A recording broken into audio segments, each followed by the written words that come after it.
First எல்லா படமுமே நம்ம ரொம்ப நம்பி தான் பண்றோம். நம்பாம பண்றதில்ல. நம்ம நம்புறோம், ப்ரொடியூசர் நம்புறாங்க, ஹீரோ நம்புறாங்க. நம்பி தான் ஒரு படம் பண்றோம்.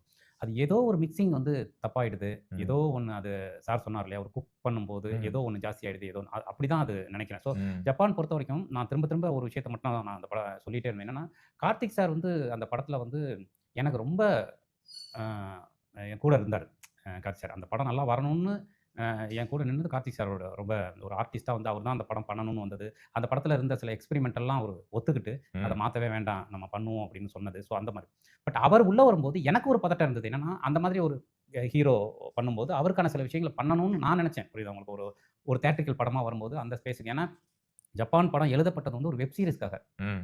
அது ஒரு 8 எபிசோடுக்கான வெப் சீரிஸ்க்காக எழுதப்பட்ட கத அது. ம்.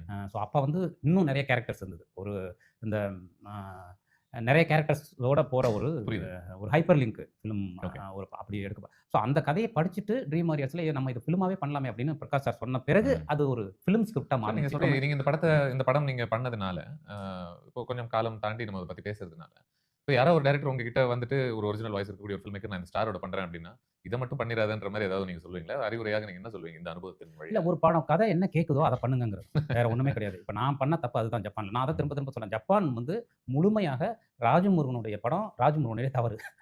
அது யார் மேலயும் நான் போட விரும்பல. புரியுதா உங்களுக்கு? ஏன்னா எல்லாமே கம்பெனி வந்து ரொம்ப கோஆப்பரேட்டிவா இருந்தாங்க. நான் பண்ண தப்பு. நான் அந்த படத்த வேற மாரி எடுத்திருக்கணும். நான் அப்படிதான் யோசிச்சேன். அப்படி எடுத்தேன். பட் பை ப்ராசஸ்ல அது எனக்கு நடக்கல. ம். நான் நெனச்ச படத்த என்னால அந்த ப்ராசஸ்ல எடுக்க முடியல. புரியுது. ஸோ அதனால அது என்னுடைய தவறு. அது அது முழு பொறுப்பு நான் தான்.